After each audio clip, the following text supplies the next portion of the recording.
G'day guys, in this video we're talking about the top 3 questions I get asked about my bike when I'm out about it, cars and coffee or just on a ride on my own.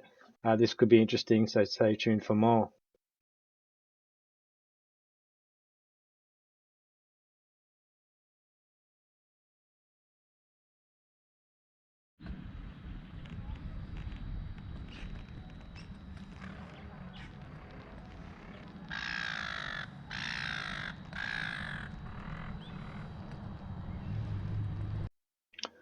The first question is always, what is it? It comes up all the time.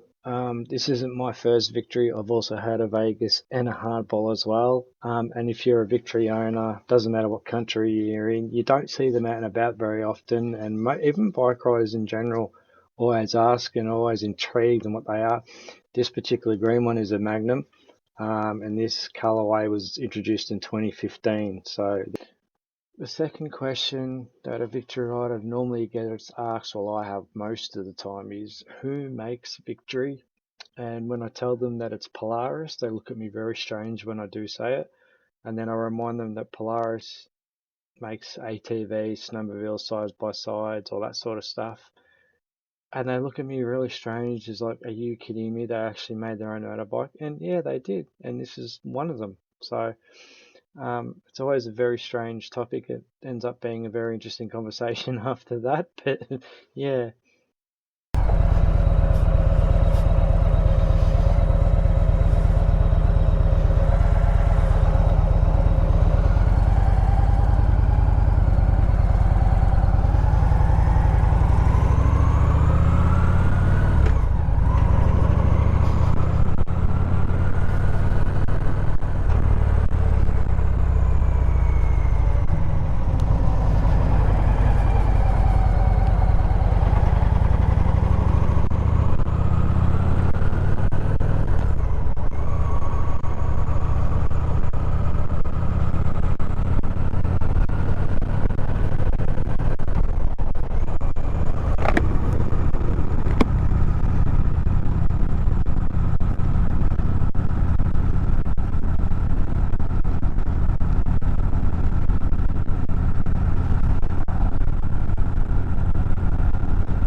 The third and final question I generally get asked is, what size is the motor?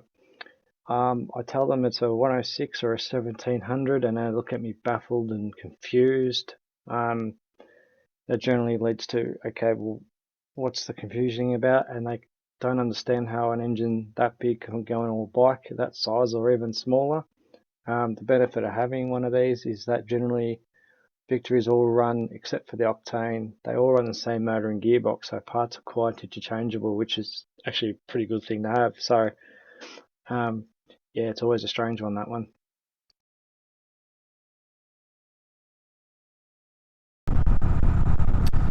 But yeah, I hope you enjoy that video.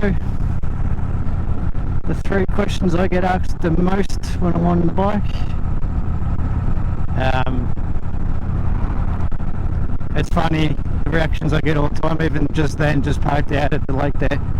I always get a compliment, it's a nice bike, and it is, I know that. But yeah, I think it shocks people. They're expecting a bigger biker to get on it, and I'm only 5'7", so it's a bit funny, but yeah, well, let's get home.